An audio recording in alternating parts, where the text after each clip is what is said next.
이사 끝냈어 빨리 가줄래 너 같은 사람은 있을 데가 없잖아 이런 말을 하는 헬렌 시어머니가 전화로 큰 소리로 웃는다. 목소리가 지금은 정말 형편없다. 헬렌은 자신이 처한 상황을 모른다. 그녀가 나에게 가한 모든 괴롭힘 이제부터 그녀에게 지옥을 많이 보여줄 것입니다. 내 이름은 글로리아입니다. 30세 주부입니다. 남편 빅터와 함께 살고 있습니다. 우리는 경제적으로 서로를 부양하는 맞벌이 부부입니다. 그러나 빅터가 서툴기 때문에 그 사람 손으로 집안일을 대부분 도맡아서 재택근무를 하게 됐어요. 빅터는 결혼할 때부터 집 짓는 일에 의욕이 있었고 열심히 일했어요. 그런 빅터를 보면서 저도 의욕을 느꼈어요. 결혼한 지 2년 차에 우리는 마침내 드림 하우스를 얻었습니다. 새 건물은 정말 아름답습니다. 바닥이 빛나고 우리의 새로운 삶을 함께 기대합니다. 내 말에 빅터는 함께 고개를 끄덕였습니다. 우리는 확실히 할 수 있습니다. 빅터의 강한 바람에 저는 그의 부모님 집 근처에 새 집을 지을 것이라고 믿었습니다. 헬렌은 경미한 질병이 있었고 보살핌이 필요하지 않았지만 그녀를 지켜보고 싶었습니다. 헬렌 시어머니 가족 결국 문제가 생기면 빅터의 소원을 받아들여야 한다고 생각했지만 그것이 바뀔 것이라고는 상상도 못했습니다. 새 집으로 이사하고 몇 주 뒤에 헬렌이 찾아왔다. 뜻밖의 방문이라 당황했지만 집에 있던 쿠키를 가까스로 내놨다. 소파에 앉아 내가 만든 차를 마시며 헬렌이 차분하게 이야기를 시작했다. 글로리아 알지? 이제 당신이 왔으니 솔직하게 말할게요. 당신은 내 아들의 아내로서 내 반응을 볼 생각도 하지 않고 흐리게 했습니다. 헬렌 씨는 분노하며 빅터로부터 당신은 좋은 아내지만 그런 형편없는 쿠키를 한 사람에게만 제공한다는 말을 들었습니다.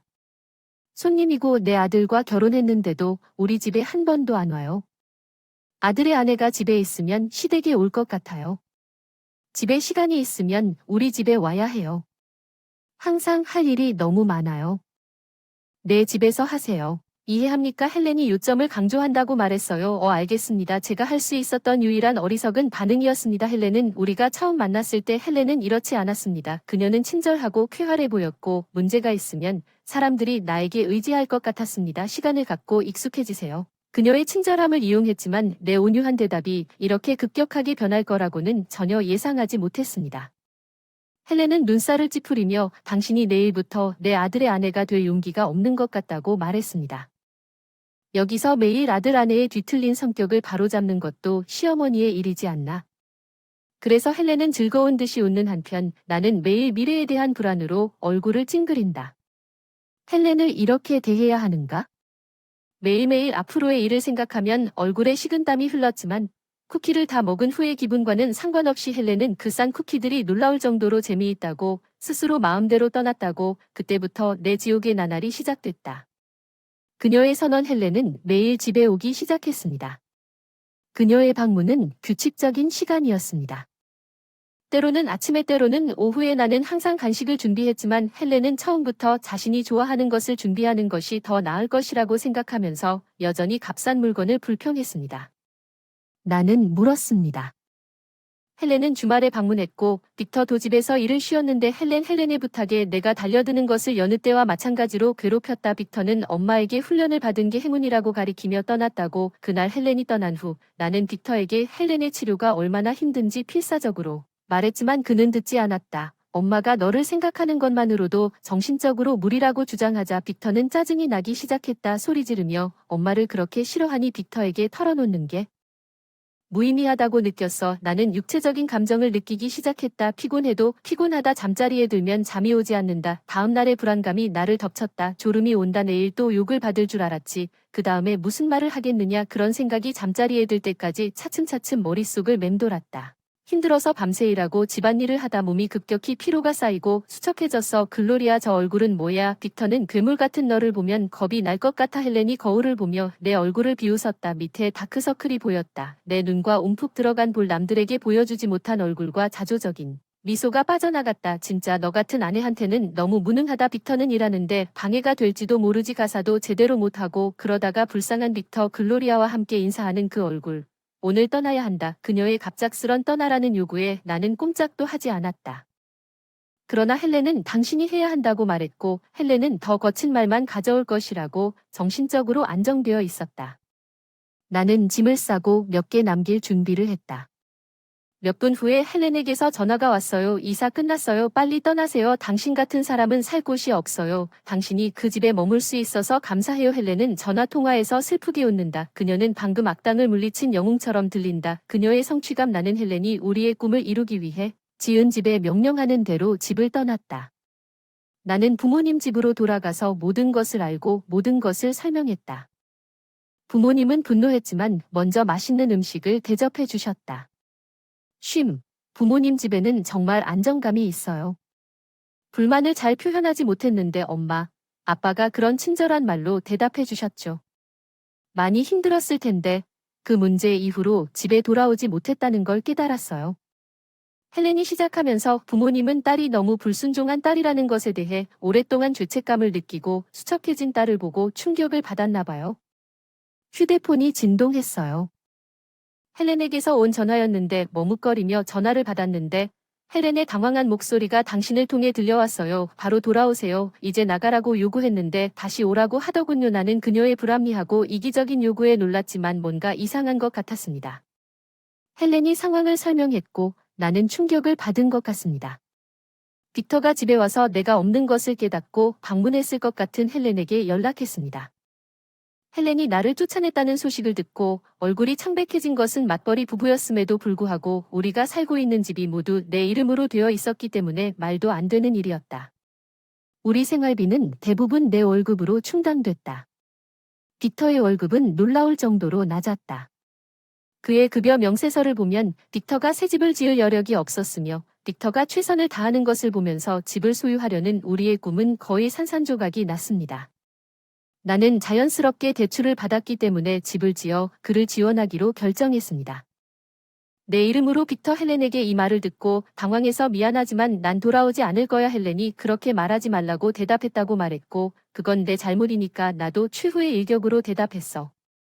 나 이제 거기 살지 않아. 집을 비울 거야. 제발 잘 처리해줘. 헬렌의 점점 커지는 절망을 무시하고 전화를 끊었어. 다음날 불쾌한 전화를 피하기 위해 그녀의 전화번호를 차단해서 선언한 대로 집을 비웠어. 헬렌에게 이것은 빅터 도집을 떠나야 한다는 것을 의미했습니다. 그가 다음에 한 일은 더 이상 내 관심사가 아니었습니다. 변호사를 고용한 이후 그는 꽤 숙련된 것으로 알려진 아버지의 친구였습니다. 나는 내가 연기한 헬런의 끔찍한 행동을 비밀리에 녹음했습니다.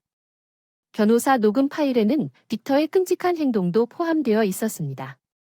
변호사가 이것으로 상당한 위자료를 받을 수 있다고 들었습니다. 저는 믿을 수 있는 변호사에게 모든 것을 맡겼고 변호사의 조언에 따라 빅터와 이혼할 수 있었습니다. 의사를 만나 우울증 진단을 받았습니다. 그 후로 위자료를 늘렸습니다. 빅터님의 메시지를 연달아 받았습니다. 내용은 다 같았어요. 화해해 주세요. 정말 미안해요. 다시 한번 기회를 주시고 집도 없고 월급도 적은 빅터가 감당할 수 없는 저를 용서해 주세요. 엄청난 위자료지만 나는 그의 요청을 모두 무시하고 그의 메시지를 차단했습니다. 며칠 후 집에서 쉬면서 큰 초인종이 울렸습니다. 헬렌과 빅터가 문 앞에 있었기 때문에 무시했지만 그들은 글로리아를 부르며 문을 두드리기 시작했습니다. 빨리 돌아오지 못해서 마지못해 모니터로 응대했어요. 안녕하세요. 내 목소리를 듣고 급하게 현관 앞에서 사과하기 시작했어요. 글로리아 정말 미안해요. 빅터에게 한 번 더 기회를 주세요. 남편으로서 옆에 있어주지 못해 미안해요. 더 나은 지원이 되도록 노력할게. 제발 돌아와 줘. 지금은 자기에게 맞는 말만 했을 뿐인데 지금은 나를 비웃고 비웃던 바로 그 사람들이었는데 지금 그들은 나에게 도움을 청하고 있었다. 나는 어쩔 수 없이 콧방귀를 뀌었고 빅터는 화를 내며 소리쳤다. 웃을 필요 없어. 어서 문에 화를 내며 헬렌은 겁에 질려 물러섰다. 소동 때문에 이웃들이 나오는 게 느껴졌다. 겁에 질려 얼어붙었다. 어떻게 해야 할지 몰랐다. 문은 계속 두들겨 맞았지만 부서지면 어떡하지. 구세주가 나타났다. 뭐 하는 거야. 이게 모니터에 경찰이 나타났다. 이웃이 불렀나봐. 소란을 피우고 있던 빅터가 구속되어 압수당했다. 이 사건으로 빅터와의 이혼이 마무리되는데 도움이 됐고 게다가 상당한 금액을 받았다. 위자료 빅터와 헬렌의 행동이 이웃들 사이에 빠르게 퍼져서 그들은 매우 불편함을 느꼈습니다. 그들이 저에게 가한 모든 괴롭힘에 대한 자연스러운 결과라고 생각합니다. 헬렌이 남편에게 말하지 않고 우리 집에 찾아왔고 남편이 이 사실을 알게 되었을 때인 것 같습니다. 소동이 터져 헬렌은 이혼을 결심했지만 전 남편의 결정은 확고했고 살던 집이 팔려 결국 이혼하게 됐다.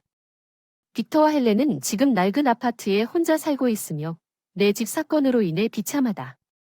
부모님 집에서 빅터에게 청구할 수 있는 위자료 금액이 더 늘어나서 월급이 적은 빅터가 도저히 갚을 수 없는 금액이 되었습니다. 제가 전액을 요구해서 빅터는 소비자 금융회사에 돈을 빌려야 했고 지금은 필사적으로 노력하고 있습니다.